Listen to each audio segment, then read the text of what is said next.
नमो नमः छात्रगण। मैं कांचन नारखेड़े, प्रभात kid school Sanskrit शिक्षिका, आप सभी का इस ऑनलाइन स्टडी क्लासेस में स्वागत करती हूँ। छात्रगण, आज हम प्रत्यय प्रकरण का अभ्यास करेंगे। प्रत्यय क्या होते हैं तो देखिए, जो शब्द या शब्दांश जिनका अपना कोई स्वतंत्र अर्थ नहीं होता है, फिर भी किसी भी शब्द या धातु के अंत में लगकर उसके अर्थ को प्रभावित कर दे, उसे प्रत्यय कहते हैं। फिर से एक बार देखते हैं।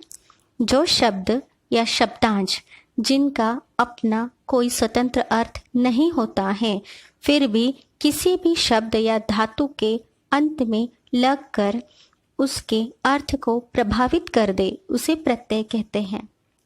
अर्थात प्रत्यय का स्वतंत्र ऐसा कोई अर्थ नहीं होता है। यह प्रत्यय धातु के अथवा पद के अंत में लगता है। देखिए छात्रों, ये ध्यान देने योग्य बात है कि प्रत्यय धातु के अंत में लगते हैं। किसी भी धातु में या फिर किसी भी पद के अंत में लगते हैं, उनका स्थान अंत में होता है, परंतु जो उपसर्ग होते हैं, उपसर्ग के शब्दांश वो पद के या धातु के प्रारंभ में लगता है, शुरुआती स्थान पे लगता है। ये दोनों में भेद है। उपसर्ग के जो भी शब्दांश होते हैं वो धातु के पूर्व लगते हैं और प्रत्ययों के जो शब्दांश होते हैं वो धातु के अंत में लगते हैं। तो ये भेद ध्यान में रखना जरूरी है। यह प्रत्यय धातु तथा पद के अंत में लगकर उनके अर्थ को प्रभावित करता है, इसे प्रत्यय कहते हैं। देखिए यहाँ उदाहरण दिया हुआ है, जैसे कि पठ धातु लिया हमने। पठ धातु के साथ जब त्वा प्रत्यय का मेल किया तो वो उत्तर आया पठित्वा। कौन सा शब्द बना है? पठित्वा, और उसका अर्थ क्या है? पढ़कर। देखिए पठ धातु का अर्थ है पढ़ना, परंतु जब त्वा प्रत्यय वहाँ मेल किया जाता है, मिला दिया जाता है, तो उसका अर्थ होता है पढ़कर। आगे बढ़ते हैं। प्रत्ययों के 3 प्रकार होते हैं। पहला कृत प्रत्यय, दूसरा तद्धित प्रत्यय और तीसरा स्त्री प्रत्यय। कृत प्रत्यय को हम देखते हैं थोड़ा। कृत प्रत्यय को कृदंत भी कहा जाता है। क्रिया अर्थात धातु के अंत में लगने वाले प्रत्यय को कृत प्रत्यय कहते हैं तथा कृत प्रत्यय से बने हुए शब्द को कृदंत कहा जाता है। जैसे पठ धातु के साथ तुमुन, यह प्रत्यय को हमने जोड़ दिया, कृत प्रत्यय है ये तुमुन। तो जब हमने पठ धातु के साथ तुमुन को जोड़ दिया तो शब्द बना पठितुम। यहाँ पठ धातु है और तुमुन कृत प्रत्यय है। देखिए पठ ये धातु है और तुमुन ये प्रत्यय कौन सा है? कृत प्रत्यय है। अतः दोनों के मेल से बना हुआ शब्द पठितुम कृदंत कहलाता है। जो भी उत्तर आता है, जो भी शब्द बन गया दोनों के मेल से, उसे कृदंत कहा जाता है।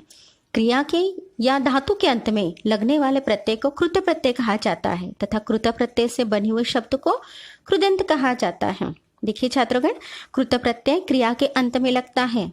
क्रिया जिसे धातु भी कहते हैं, क्रिया के अंत में यह शब्दांश लगते हैं, इसी कारण कृत प्रत्यय से बने हुए शब्द को कृदंत कहा जाता है। उदाहरण आपने देख ही लिया है। तो यहाँ पठ धातु है और तुमन कृत प्रत्यय है, अतः दोनों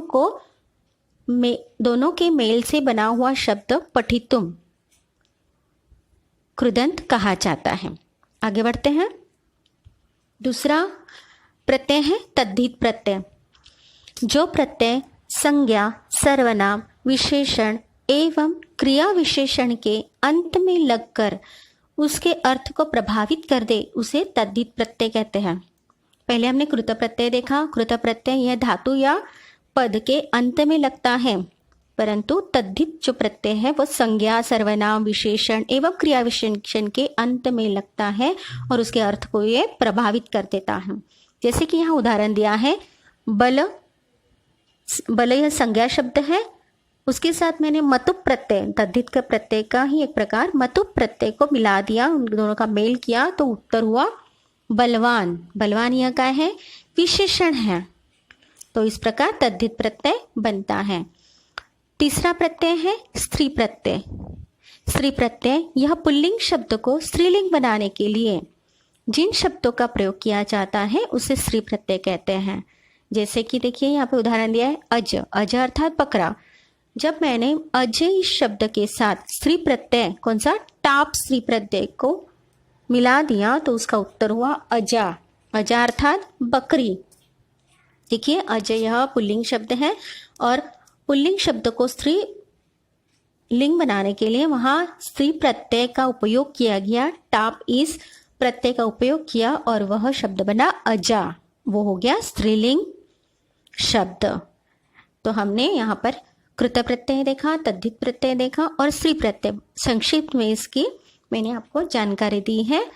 आज हम प्रिय छात्रों लेप प्रत्यय का अभ्यास करेंगे।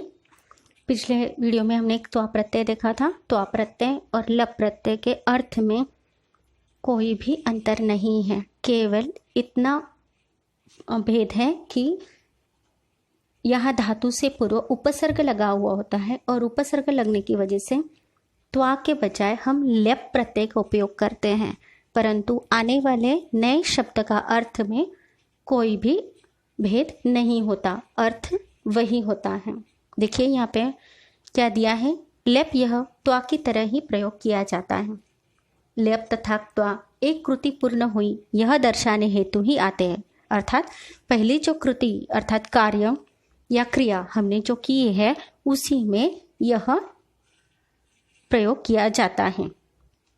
लेप यह केवल उपसर्ग के साथ आने वाले धातुओं को ही लगता है, इसके अर्थ में कोई भी फर्क नहीं पड़ता, अर्थ वही होता है। देखिए जब धातु क्रिया के पहले कोई भी उपसर्ग आ जाए तो त्वा प्रत्यय के स्थान पर लेप प्रत्यय का प्रयोग किया जाता है। यह हम उदाहरण के द्वारा और अच्छे तरीके से समझ सकते हैं। देखिए जैसे यहाँ मैंने कुछ उदाहरण दिए हैं। आ प्लस दा प्लस लेप, इसका नया शब्द क्या बना, आदाय, और इसका अर्थ क्या हुआ, लेकर। देखिए त्वा प्रत्यय में भी इसी अर्थ में शब्द बनते हैं, परंतु अंतर यह है कि त्वा प्रत्यय में दा धातु के साथ त्वा यह प्रत्यय का मेल किया जाता है।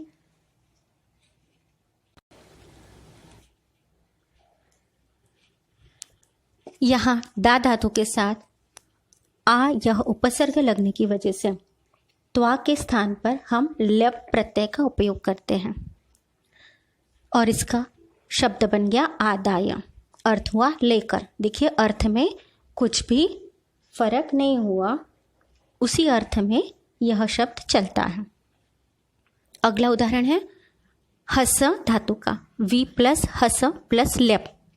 वी यह उपसर्ग है, हस यह धातु और उस वजह से यहाँ लेप का प्रत्यय प्रयोग किया गया है।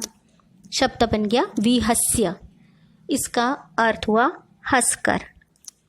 अगला उदाहरण है प्र प्लस नम प्लस लप। यहाँ प्र यह उपसर्ग लगने की वजह से लप प्रत्यय का प्रयोग हुआ है और शब्द बन गया प्रणम्य, इसका अर्थ क्या हुआ, प्रणाम कर। अगला उदाहरण है अनु प्लस भू प्लस लेप। देखो यहाँ पर अनु यह उपसर्ग लगा है भू धातु के पूर्व में, तो उसके साथ त्वा की जगह पर लेप प्रत्यय का प्रयोग हुआ है, तो उसका शब्द बन गया अनुभूय, अर्थात अनुभव कर। अगला उदाहरण है वी प्लस क्री प्लस लेप। यहाँ वी यह उपसर्ग लगने की वजह से क्री इस धातु के साथ लेप प्रत्यय का प्रयोग हुआ है और शब्द बन गया विक्रिय, अर्थात बेचकर। क्री धातु इसका अर्थ है बेचना, तो लेप प्रत्यय लगने की वजह से बेचकर यह इसका अर्थ बन गया। आ प्लस नी प्लस लेप, नी नयति अर्थात ले जाना, परंतु नी धातु के पूर्व आ यह उपसर्ग लगने की वजह से लेप प्रत्यय लगाया गया, उसका प्रयोग किया गया और शब्द बन गया आनीय, अर्थात लाकर। इस प्रकार हमने कुछ उदाहरण देकर यहाँ लेप प्रत्यय को स्पष्ट करने की कोशिश की है। प्रिय छात्रों, अब हम थोड़े वाक्य प्रयोग भी देख लेते हैं कि हम लेप युक्त पदों का प्रयोग कैसे करेंगे। देखिए पहला वाक्य है सह प्रातः उत्थाय देवम स्मरति। वह सुबह उठकर देव अर्थात ईश्वर को स्मरण करता है। देखो उठने की क्रिया पहले हुई है और स्मरण करने की क्रिया बाद में हुई है। जो पहली क्रिया होती है उसी में लेप का प्रयोग हुआ है और वो भी उत इस उपसर्ग की वजह से। यहाँ पे धातु क्या है, स्था धातु, उत प्लस स्था प्लस लेप, तो वो शब्द बन गया उत्थाय अर्थात उठकर। मैं सुबह उठकर भगवान को स्मरण करता हूँ या भगवान का स्मरण करता हूँ। सह अहम आगम्य कथयिष्यति। देखिए यहाँ पर आगम्य यह लेप प्रत्ययुक्त पद है। यहाँ पर आ यह उपसर्ग आया हुआ है, गम यह धातु है और लेप यह प्रत्यय है।